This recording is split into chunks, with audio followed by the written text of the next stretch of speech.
সম্মানিত দর্শক, আজকে আমাদের মাঝে বিশেষ একজন মেহমানকে পেয়েছি, যিনি সম্প্রতি সময়ে আপনারা জানেন প্যালেস্টাইনে ঘটে যাওয়া যে দুর্বিষহ হত্যাকাণ্ড এবং ইসরায়েল যেভাবে প্যালেস্টাইনদের উপরে নির্বিঘ্নে হত্যাকাণ্ড চালায়, সেই ধরনের হত্যাকাণ্ডের নীরব সাক্ষী, প্রত্যক্ষ সাক্ষী, যিনি সম্প্রতি সময়ে প্যালেস্টাইন থেকে আমাদের গাজা শহর থেকে বাংলাদেশে এসেছেন। তিনি এর আগে গাজাতে যে নৃশংস হত্যাকাণ্ডর ঘটনাগুলো ঘটেছে সেই হত্যাকাণ্ডের সিচুয়েশনগুলোর মধ্যে উনি ছিলেন এবং সেই দৃশ্যগুলো উনি নিজের চোখে দেখে এসেছেন। Brother Mansur Suman, he is a journalist, he is covering whole situation, and the true situation from Gaza to let people know what's happening, what's the situation going on, and how the Palestinian people survive themselves, and the situation that Israel created day by day, and suppressing and destroying the people's homeland, the Gaza's people homeland, they're destroying their lives. We are going to talk about more, inshallah. So I would like to ask Brother Mansoor, what's the situation you saw recently, because Bangladeshi people are very concerned about, and we was very sympathized about the last killing 71 people just before started the peace take place. So can you explain us a little bit the realistic situation? Okay, Assalamu alaikum. Thank you very much for having me here in your studio. And this is my first visit, subhanAllah, in Bangladesh. I arrived this morning, and whenever people know that I was in Gaza, that I'm a Palestinian, you can feel that, subhanAllah, their heart jumps and their blood boils. And you feel that despite the distance between Bangladesh and Palestine, it's as if they are living the events that are happening there day by day, hour by hour. They are updated, they know what's happening, they want to help, SubhanAllah, we even met some leaders here in the community, and some, like, mashallah, the amount of information that they have and the amount of help that they wish to give is mashallah. I can't thank them enough. SubhanAllah, I was in Gaza during this genocide, and let me tell you something, brother. What's been happening in Gaza and Palestine in general, we cannot start it from October the 7th. This is something that started for many decades now. And the Palestinian people, the ancestors of the people you see in Gaza, since the 40s, they were being killed, they were being robbed of their homes, of their well-being, they were being forced to leave their lands, and different kinds of not only military siege but also economic siege was put in place against the people in Gaza and the people in West Bank. This has been ongoing scenario for forever right now, but subhanAllah, since October the 7th, I think what changed was the social media. The people, not the government-owned televisions that are run by people who have certain agendas. No, the people on the ground in Gaza, the people around the world, including those in Bangladesh, who were able to be a voice, who were able to amplify the videos and the images and the posts coming from inside Gaza. I think that's what changed the game. And yes, the people of Gaza have paid, from a materialistic perspective, a big price, subhanAllah. Because we have around 50,000 martyrs, over 200,000 injured, many more still under the rubble. Around 80% of the infrastructure is destroyed, including residences. But look at what, subhanAllah, look at what the Ummah gained in return. Everyone started talking about Palestine. Everyone started talking about Jerusalem. At one point, 2 years ago, Israel thought that they could normalize relations with all the Arab and Muslim countries because they thought they had killed off Al-Aqsa and Palestine as a subject. But right now, with October 7th and its aftermath, Zionism has shown its true face to the whole world, not only to Palestinians or Arabs or Muslims, the whole world. Anyone who has a heart, anyone who is free, could see the evil of Zionism, not only against Palestinians, but against their own political and economic system in their own countries. They could see that they were not free as well. It's not just Palestinians. And subhanallah, again, me being here new in Bangladesh, listening, despite sometimes listening on the news, but understanding how the people here as well went through oppression for many years and how it affected them. SubhanAllah, it's as if they were living under Israeli or Zionism occupation. Same thing, right? But again, there wasn't that media attention against what's happening here. And I think slowly, with the new generation, with producing more online content, inshallah, people around the world understand the suffering of the Bangladeshi people, how they are slowly able to get their freedom, and inshallah, how there will be a successful state moving forward. Yes, the sacrifice has been great, but at the same time, what did the Zionists achieve? They said they will destroy the Palestinian people. Their spirit only became stronger. They said they will free all of their hostages. They actually killed more hostages than they freed, right? They said that they will push the Palestinian people from Gaza into Egypt or other Arab or Muslim countries. That was not achieved. Now even the people in the south are coming back, alhamdulillah, to the people to wherever they are in the north. And not only that, I think you can slowly see that Israel as a state is crumbling from within its side. Right now, if there is no war to unite them, you will see the differences between the people on the left, the people on the right, people that want certain goals when it comes to economic, people that want certain religious goals. I think that they have shot themselves in the foot. And I think that within our lifetime, inshallah, we will all see a free Palestine together. আলহামদুলিল্লাহ। দর্শক আপনারা দেখলেন, তার কাছ থেকে শুনলেন যে বাস্তব পরিস্থিতি প্যালেস্টাইনে প্রতিনিয়ত ঘটছে, এর মধ্যে থেকে কিভাবে প্যালেস্টাইনের মানুষ তাদের বাস্তব অবস্থা জাতির সামনে তুলে ধরছে। এ ব্যাপারে আমরা আরও কিছু কথা বলবো, আপনারা দেখতে থাকুন। Can you explain us we know the horrible situation, as you mentioned, the 80% of the infrastructure destroyed.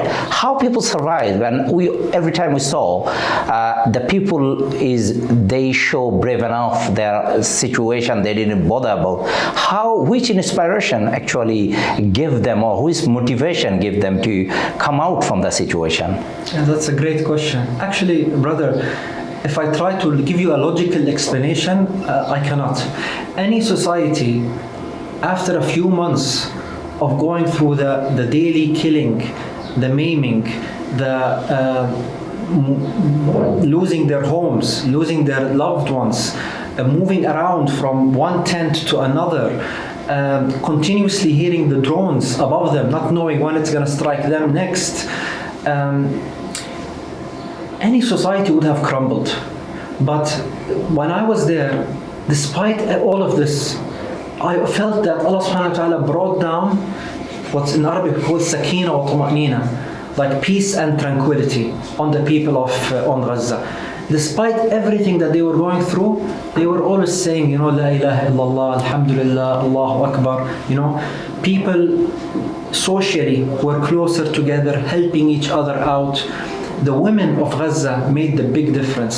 If we didn't have strong wives, strong mothers, strong sisters, strong aunts, strong daughters, this society would have crumbled. But Allah subhanahu wa ta'ala has, subhanAllah, Gaza has gone through 6 mini wars before this major genocide. So it was like Allah was preparing this generation that, He's taking them through certain hardships to prepare them for something big like this. And please note that strong leaders, right, strong nations come from hardship. They don't come from those that come with a golden spoon in their mouth. So similarly, I think in Bangladesh you will see the same. This generation that lived through hardship and prevailed, inshallah, they will be the future just leaders of tomorrow, and they will come to a successful Bengali state in the future. But for the people of Gaza, first of all, it is Allah subhanahu wa ta'ala's will. He brought down peace and tranquility. Second of all, it's the strong social norms of Gaza. There's no elderly home in Gaza. There's no orphanage in Gaza. People take care of each other. And this continued during the war. Also, the support of free people from all around the world, and them seeing it on a daily basis, gave them a very big strength that, look, Inshallah, right now, we were alone. Right now, the whole world is with us. So inshallah, we're gonna keep striving against this injustice, mentally, physically, despite the pain, despite the hunger. We're gonna keep going and pushing through this because we see that the free world is behind us now. And not only that, because we are strong believers of the Quran and Sunnah, we knew that at one point the Zionists will have this angry mob mentality against us. However, in the end, we know that we will prevail, as it is in Surah Isra. So, yes, they've gone through a lot of hardship. Yes, they've gone through a lot of pain. But wallahi, sometimes when I left Gaza, and when I want to raise my morale, I call my brothers and sisters in Gaza, and they're the ones that raise the morale for me. So, I think that the whole world has learned a lot on how to function, how to act, how to behave. And Gaza is a story that's going to be told for generations. Similar to how Al-Yarmouk saw the end of the Byzantines, Hittin saw the end of the Crusaders, Ain Jalut saw the end of the Mongols, all within the vicinity of Gaza. What happened in Gaza, I think, will be the end of the evil of what is called Zionism. Yes, the people of Gaza has paid a heavy price, but like a woman who is in labor, who goes through a lot of pain, what is the end result? A beautiful baby. So inshallah, the people of Gaza have gone through this labor, have gone through all this pain, and they are looking forward to celebrate with the whole Ummah a free Palestine soon, inshallah. Inshallah. The main another question is because you are in here in Bangladesh, and all of our journalists, they have a question, because we always in journalism perspective, as we know, and we studied about the journalism, which situation we go through. So our question is, as a journalist, how they survived, as a journalist in that situation, and how you survive from yourself during that situation, genocide, during the genocide.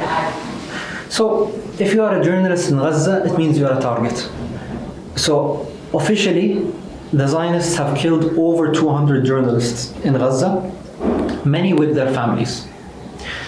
And many more, they targeted their families, but they didn't kill the journalists themselves. So journalists were a target because they showed the world the true face of Zionists, right? And especially journalists who can talk foreign languages, because that's a more danger to them, because they thought that they would control the media targeting Palestinians in these different foreign languages. So having a Palestinian talk in a foreign language inside Gaza is a big danger for them and for the image of the most moral army around the world, as Netanyahu said, right? Personally, when I decided to become a citizen journalist, unfortunately I had to separate from my family.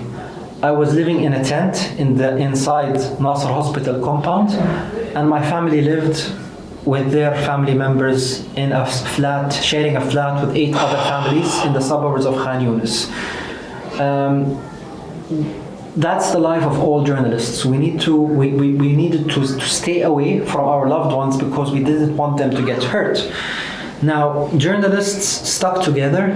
Whenever there was food, we shared it. Whenever there was water, we shared it. Whenever some of us had internet or electricity and others didn't, we would share it, right? And people would function as one unit at the end of the day. But like I said, journalists are like anyone else. They are people who need the aid, they need the food, they need the shelter. So they were going through the same agony as the other people around us, right? I remember it being very hard to use the washroom, for example, or sometimes be very hard to make wudu because there wasn't clean water.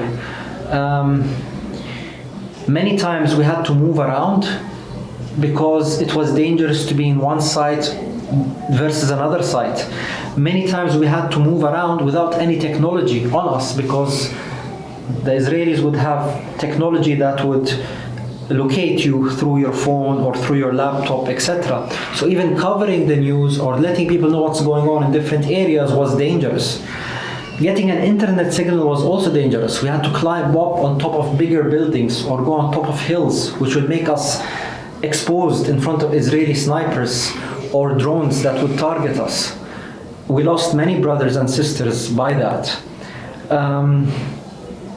However, it was a price we were willing to pay, because sometimes words and images are a much stronger weapon than anything else, and showing the enemy that despite everything you are doing from us, people like myself volunteered to become citizen journalists because we saw the oppression, and we wanted to tell you, despite everything you do to us, we will keep saying what is right and showing the truth to the world. So I think that the journalist experience of our brothers and sisters in Gaza is going to be a course on its own, to be taught in schools and universities for many decades to come, on how to report despite everything. All odds are against you. Inshallah, now with Gaza slowly opening up, people, journalists like yourself, can come and join us on the ground in Gaza and hear directly from the people that were reporting there 24/7, and also showing the people of the world what you are seeing there in Gaza during that time, and inviting them over as well to help us rebuild Gaza together. Alhamdulillah. Just last question to ask you. Definitely, we are far away from Gaza, but we always, our people is always in touch with through your journalism perspective and through the media coverage. Just last question to ask you. We saw so many Palestinian brothers and sisters come around the world, like so many people, as you heard, that over 600 students are coming in Bangladesh, and they are moving around other countries as well.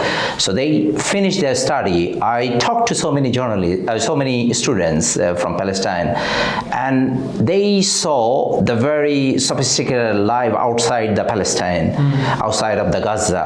But when they finish, no one can stop them. They don't want to good facilities. They wanted to stay behind. So they wanted to go back their motherland, and they fight for that, whatever they left over. Which inspiration give them to go back to their own community after they're seeing the facilities, and they reveal the facilities in the Western or somewhere others. They don't want it to keep it. They want to leave it, and they want to go back. Which inspiration behind? So I can tell you from my own experience. I'm from Jerusalem. However, in 2011, I was imprisoned by the Israelis, put into solitary confinement, and then my Jerusalem passport got revoked. And I can tell you for a fact that even though I lived in the Gulf region, the Middle East Gulf, I lived in North America, I lived in Europe, I visited many places around the world, including Mecca and Medina, by the way.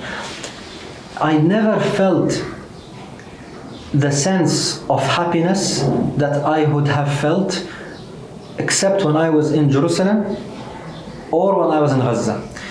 SubhanAllah, because it's a holy land, and it's in the Quran, al-ard allati barakna fiha lil-alamin. It's a holy land that Allah subhanahu wa ta'ala put in its barakah for the whole world. You feel it's different, you know? I also was in Syria recently, and you have a very similar feeling in Syria because it's Ard al-Sham, Bilad al-Sham. It's connected to the Holy Land, right?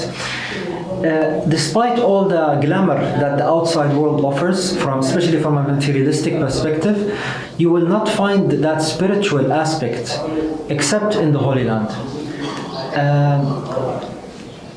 And the second thing is that Palestinians, as part of our culture, we might not provide enough food to eat and drink or have the best clothes or shelter, but we make sure that we get educated and we ensure that our children get the best education possible. It's a culture. It's like maybe we lost our land to the Israelis, but our capital, something that no one can take away from us, is our intellect, is our education, right? So that's why it's very important for us to seek knowledge and get educated in different fields.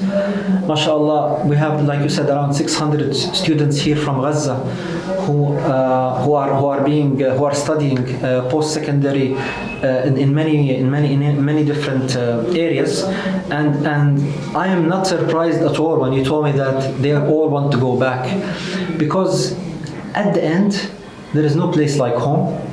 At the end there is no place like home, especially if it's the Holy Land.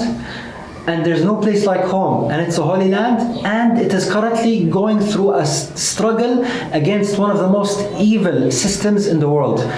Right now, the people in Gaza and Palestine are creating history. And together with your support, inshallah, we will not only create history, we will inshallah ensure that good prevails over the whole land, over the whole world. And Palestine will be a lantern for that.